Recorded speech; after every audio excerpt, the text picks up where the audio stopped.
Man, I'm excited tonight to talk about a lesson I've been learning very much so in real time. These are some of my favorite conversations when it's not something that I have tested, tried, proven, and I'm kind of in the learning mode. So I'm excited to learn with you.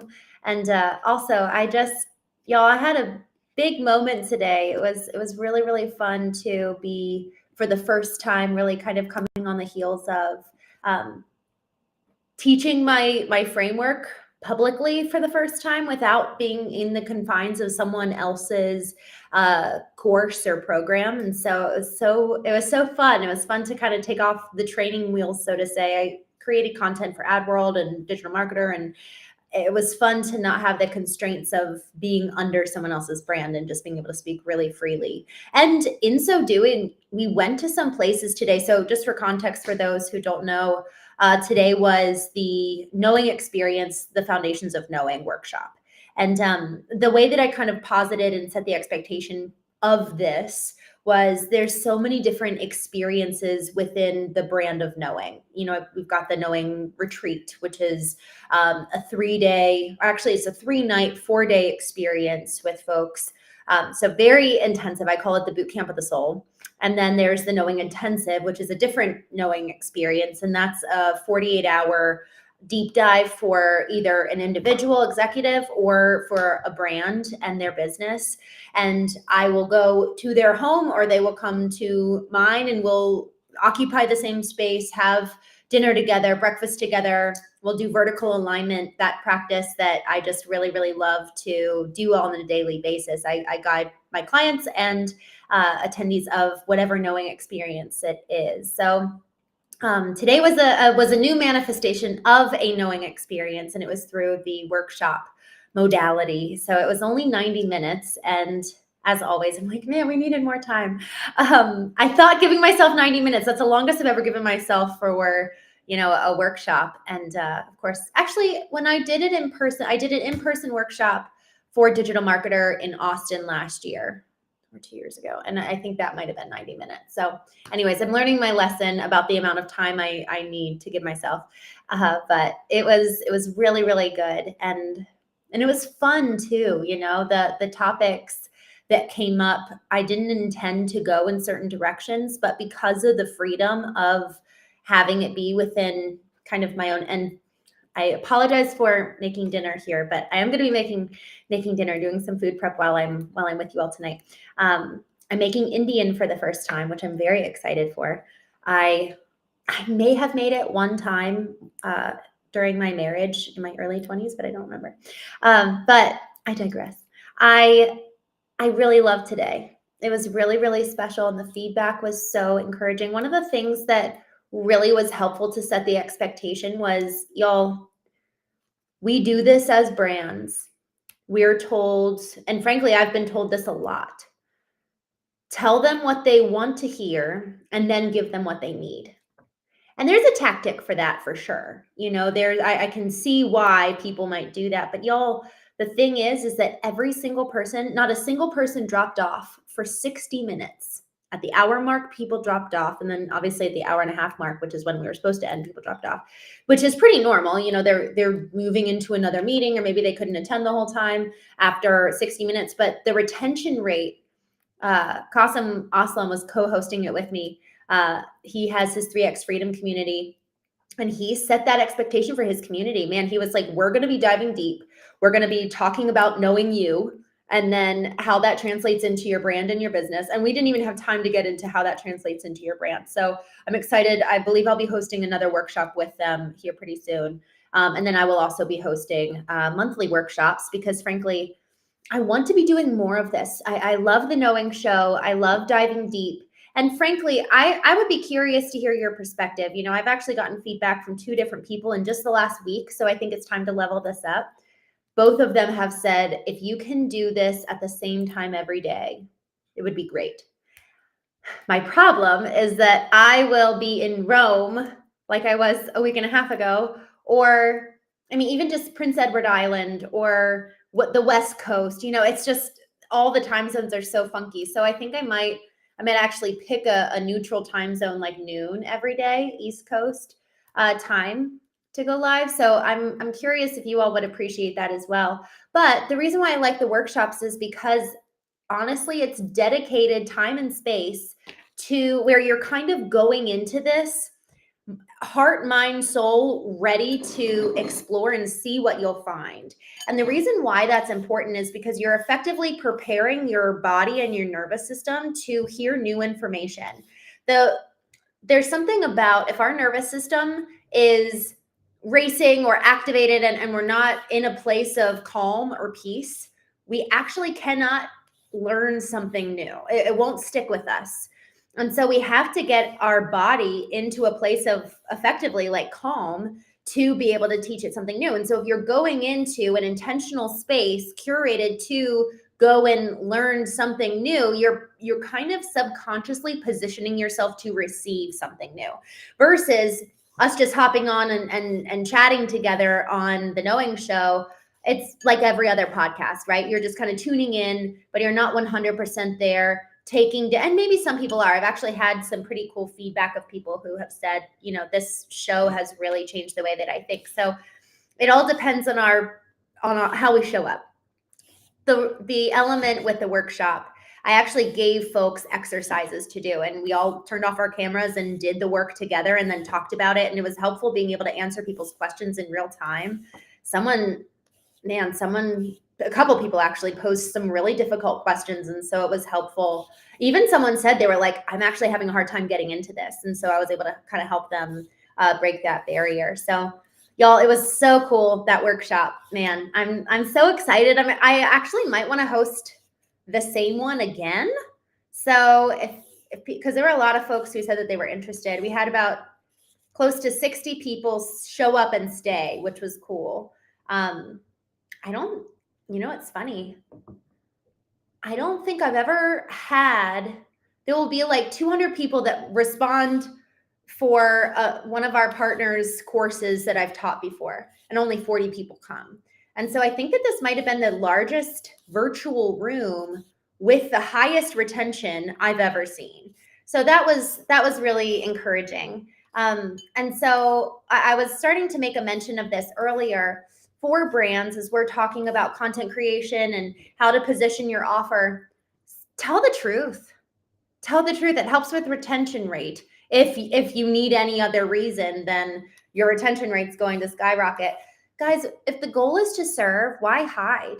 Why hide the truth? Why skirt around that which is in you for them? Why do we pretend to be anything else? And I know why I pretend.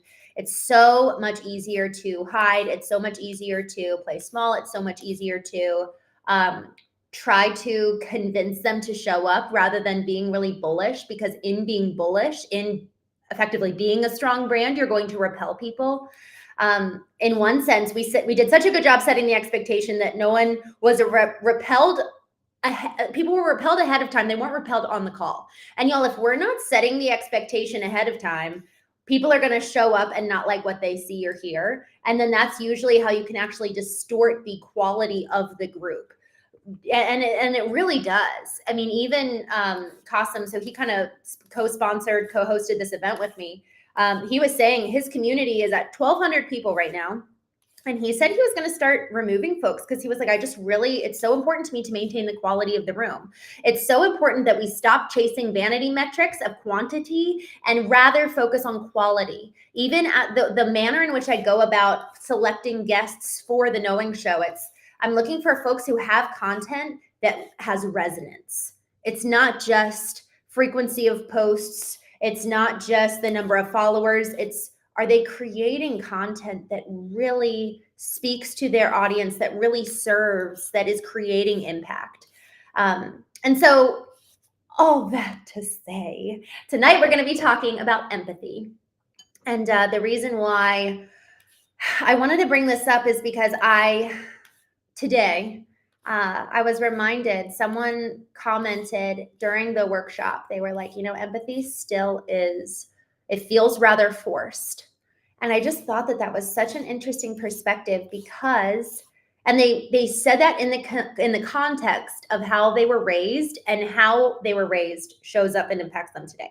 And so effectively, the way that they were taught empathy in the past really is impacting them still to this day. And man, that resonated so much because y'all, I have, for the entire time I have been in and out of romantic relationships, and I've only ever had two. My former husband and then my partner now, I have persisted to ask myself this question, and I have not been able to figure out an answer until Sunday. So it's very new, and I'm very excited. I feel this sense of, man, massive relief at kind of figuring out this new way of existing when it comes to empathy. I've realized, and actually I'll just tell the story a little bit for context. I've been reading the book Letting Go by David Hawkins, and he assigns numerical value to emotional levels, let's say. So if someone is at the emotional level of shame, they'll be at the level of the numerical value of, say, 50. And if someone is at the emotional level of courage, they will be at the numerical value of 200. Obviously, that's very disparate. Shame is so low and courage is so high, and you can sense the energetic presence that somebody comes to you with when they're in shame. They're small, they're hunched over, they probably aren't speaking very loudly. There's a physical manifestation of shame in terms of the way that they show up based in their emotions, versus someone who is courageous. They might actually be a bit more big and shoulders rolled back and a bit more boisterous. And then somebody in joy, which is a higher frequency than courage, may actually come like kind of bouncing up to you and be like, hey, how's it going? Big smile. And so effectively, with this numeric value system of emotions, we can level up or level down. And with his whole theory, effectively, he talks about the fact that like knows like. So if I enter a room with someone who has a different energy level than me, I will either level up or level down to match them, or they will level up or level down to match me. And the question is, am I going to be able to stand strong in my emotional presence if I'm at a higher level than that other person? So this has been the question that I've asked therapists for a couple years, but then throughout the majority of my marriage, I just kept silently wondering, how do I maintain empathy and love and not care so much? Because the degree to which I cared actually positioned me to get hurt a lot. It was like I didn't know how to have any kind of boundary of care without being so like an open target. Because if that person, God forbid, is in a bad mood and my emotional state is so wavered by theirs, then I'm never going to be able to have stability in my own emotional presence. I'm never going to be able to offer them a safe place if they're having a hard time. Y'all, this is so dangerous. If I hadn't figured out the answer to this, what happens when I've got kids? They come home, they've got a bad day, and then suddenly mom has a bad day too because that kid has a bad day. That's how we as adults, or as children rather, we learn to shut down emotionally if our parents were that emotionally unstable. And y'all, we see this a lot. We see this a lot with our friends or partners or even people talking about marriages. I've been talking to a number of folks who had that and do have that kind of relationship emotionally, where it's effectively like if the partner isn't acting perfect, the other partner will change their persona and their emotional energy.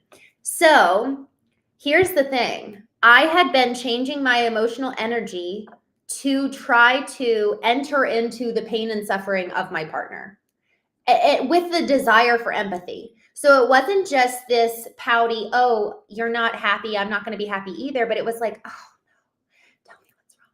And it was like very tender and very well-intended. But in so doing, it really kind of fed their low energy and low frequency. It never actually brought them up and out. And so what I had this revelation about, I was actually in vertical alignment on Sunday. And I just felt this overwhelming sense of, I have to maintain my emotional frequency, whatever that is, whatever I choose it to be. Usually I kind of almost like get my alignment of in the morning. It's not, when I say vertical alignment, it's bringing in, the spirit, the soul, the self, everything, bringing it under alignment of my ideal, under ultimately the hierarchy of the divine with him at the head. And as I do that, that kind of sets my emotional thermometer and thermostat for the day. And it is so obvious when I don't do my vertical alignment. It's so much harder for me to ensure that my emotional numerical value levels are not going to be ebbing and flowing throughout the day. They'll be consistent, they'll be reliable. I'll actually be able to enter a room with such a frequency that other people are almost like they immediately level up. That's when I know I'm in alignment. And that's when you should know you're in alignment too, that you're actually able to change the environment in a space because of what you're bringing into the room, the emotional frequency. And so that's the goal. But with this kind of misconstrued understanding of empathy for years upon years, I've effectively brought energy down when that person is down to meet them and try to be affectionate and kind. So Sunday, I just had this massive realization. It's actually it's like a higher form of empathy. Like, talk about empathy in stages, like gamification of empathy. Level 1 is imagining what the other person might think or feel, thinking, like imagining it cognitively. Level 2 is actually, I'm gonna try to emotionally enter into it with them. Like, that sucks. And that's kind of where I've stayed, but maybe even a level above that, which is I am going to do everything I possibly can to enter into your experience, imagine what it must feel like, sound like, taste like. I'm going to put myself in your shoes and sit with you in your experience and view the world with that lens. I'm going to view the world through the lens that you're seeing the world and engage with you at that level so that I can make you feel so seen, heard, known, and loved. And there's something about that actually that has been so powerful and been a true superpower within this work of knowing, because folks who attend the retreat can feel really seen by me. And that element of being seen actually facilitates a deeper dive for the recipient who is kind of having that space offered to them. So there is something really important in that regard. And a level even beyond that is being able to imagine your experience, and I maintain mine. I maintain my emotional frequency while I'm able to enter into yours, almost on like a third party. Have you guys ever had this experience where it's like, I feel like I'm having an out of body experience. I'm watching myself as a third person. This third person who is watching this experience, that's the elevated emotional frequency that I can maintain while I'm watching myself enter into this experience with this other person. So it's like I maintain this elevated state of joy or peace or whatever it is that I've worked really hard to attain, and I can stay there while almost like in this third person out of body experience, and then enter into, hold their hand, cry with them even, and sit with them in their experience. And in so doing, I'm able to help them feel seen, known, loved, safe, yet not walk away with this emotional burden or bringing down my frequency to meet them. And so even as I'm talking about this, I'm considering how in the ability to do that, there's kind of like a dimensional, let's go here. I don't know where we're going to go. We'll find out. There's an element of almost dimensional presence. So I'm closing my eyes and I'm imagining that perhaps, I'm with this person. Let's say it's with my mom. Let's say I'm with my mom physically in the physical realm dimension, and I'm sitting next to her, holding her hand, hearing her be upset. But in the inside, right? That's a whole other dimension. Who I am is actually not physical, tangible. I can't touch me, because when you cut somebody open, You don't find them, you find their beating heart and the blood and tissue. But so who I am is actually in another dimension in space time. It's like I don't even know how to position it other than it's not this physical dimension.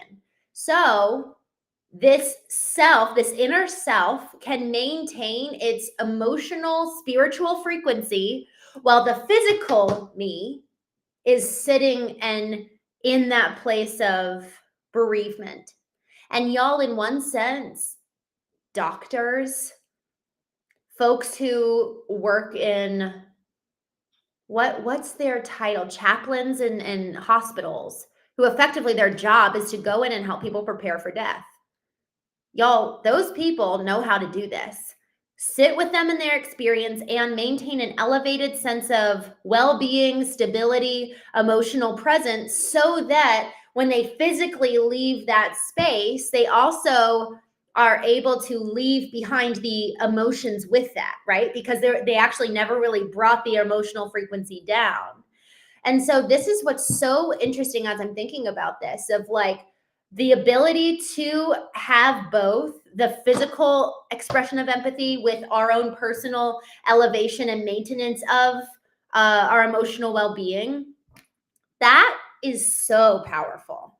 And so I am super, super curious to be leaning into this more and practicing it more. But what I realize above all else is that I cannot ever hope to do that unless I have done the work that morning to get myself into the place of an elevated state of emotional frequency, so that as I proceed throughout the day, if someone is having a hard time and I need to physically go engage with somebody, it's not even just maintaining my own emotional frequency of being at this level while I enter into their space.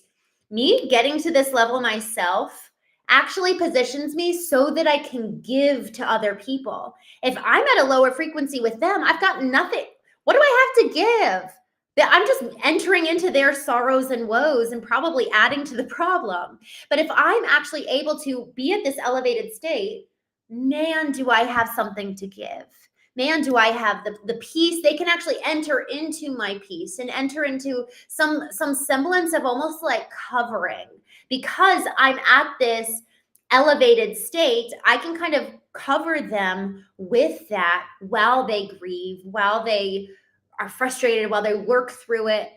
Y'all, that's what, can you think of anything more loving, truly, than to be a haven for your partner, than to be a haven for your kids? I want to be that, I really, really do. And this question that I was wrestling with the majority of my marriage, of how do I care so much and protect myself? That's where there's an element of this where, let's say someone is actually not just grieving, they're actually being very unkind.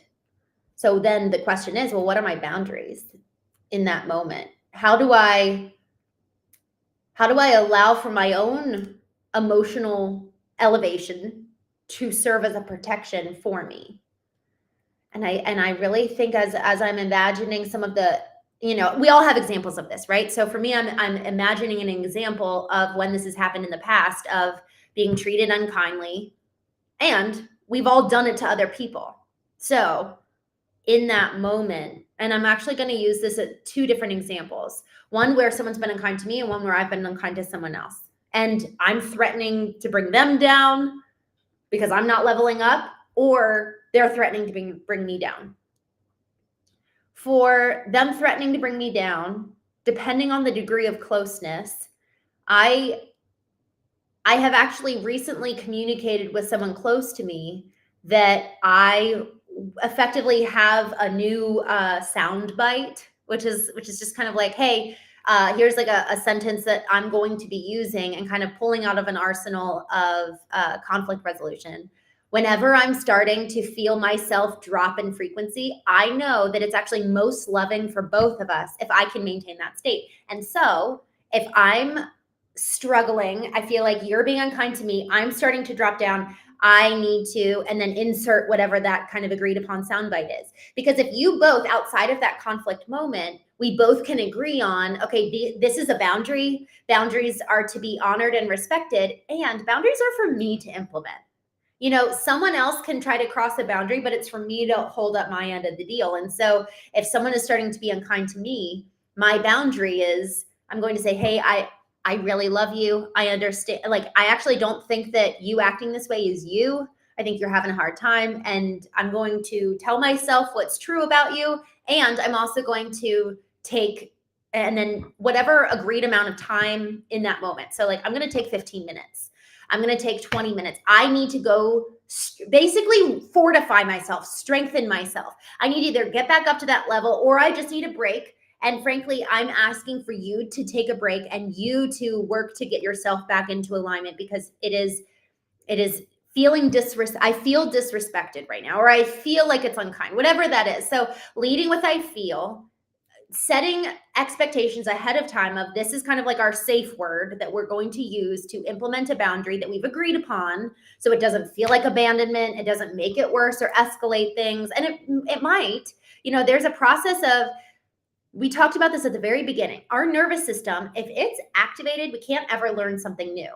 So the goal is that in those small moments before everyone's all the way ramped up, if you can tell that you're starting to get into a bad place, when you've agreed upon this system of engaging in conflict outside of a conflict moment, you've even put it into practice of like, hey, just a reminder, we're just going to keep talking to ourselves and reminding ourselves of what it is we're going to do when we're in conflict.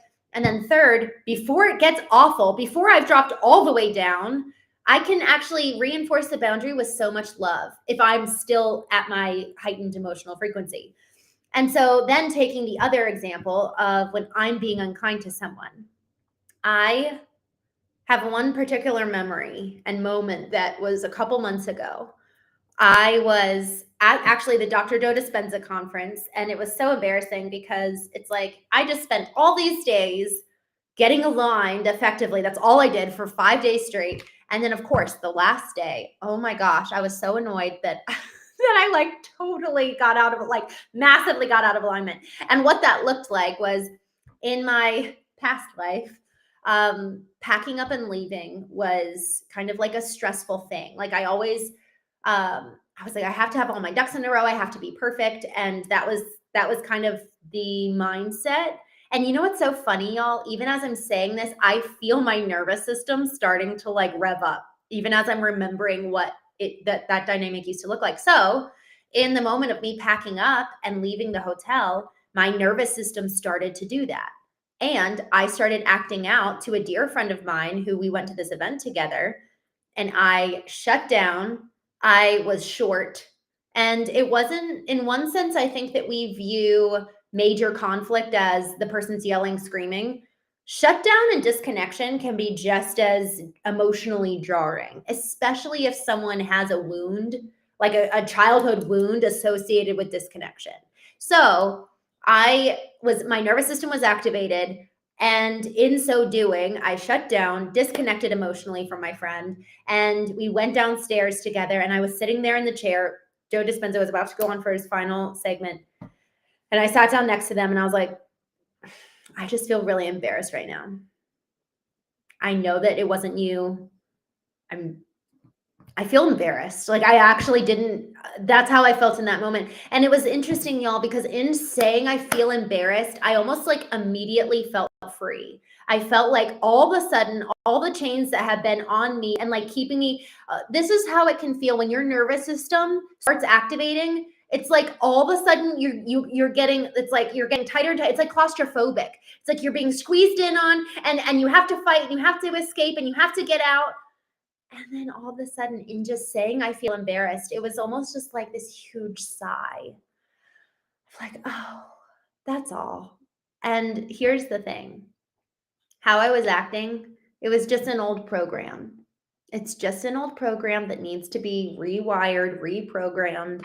It's not that big of a deal. But as I was, part of what was happening, and it can feel like you're going down this dark hole, is that I started watching myself react And I was like, oh my gosh, I'm doing it. I'm doing it. Oh no, I hate that I'm doing this. And after Joe Dispenza, and then I just started kind of like working myself up to going deeper and deeper into this hole rather than saying, hey, can you help me? And saying, hey, can you help me is a nice sound bite. Another one could be, hey, I know I'm out of alignment. I know I'm out of alignment, just admitting it. Another one is I feel really embarrassed. That just for me immediately kind of brought my walls down. Y'all, there's some really nice like little hacks that it's like trial and error. What works for you?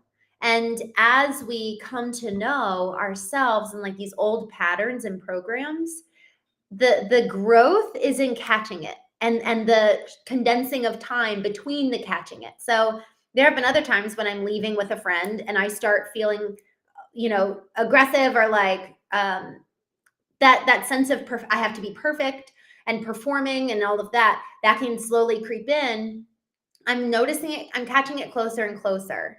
And so knowing what kind of those triggering moments are, being able to have those sound bites of like asking for help or even calling out, I know that I'm not in alignment, or saying I feel embarrassed. And then on the flip side, when we feel like our partner is being disrespectful or unkind, having those sound bites in advance, having a pre-planned extra, what's it called? Like, I guess I want to say extrication process, but I don't think that that's right. It's effectively removing yourself from the scene of the crime. Like, I'm going to step away. It protects you and it protects them, because they could say something way worse that could do real damage. And so the more that we have these plans in place for when it's game time, which is game time is in the heat of the moment, the old program kicks in, the person's upsetting us, we're at this moment of like threatening, am I going to level down, or will I be able to maintain alignment with my ideal and actually bring them up to meet me where I am and kind of bring them out of that slump? And y'all, it was so amazing, because that moment with my friend where I felt like I was going down this pit, I said, I feel really embarrassed. And they just reached over and gave me a hug. And it was the most gentle, kind thing. And so I admitted I was embarrassed. I felt like a little kid again. And they just loved me. They didn't say anything. And it was wonderful. It was so healing in that moment, because little Christene in that moment was realizing she wasn't being perfect.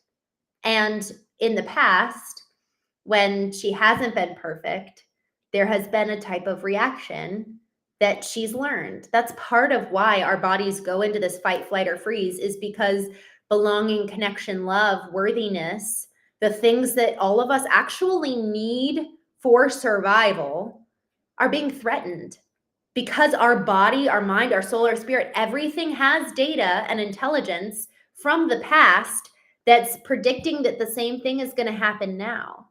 And so in this process of retraining our nervous systems, that, look, that's not going to happen again.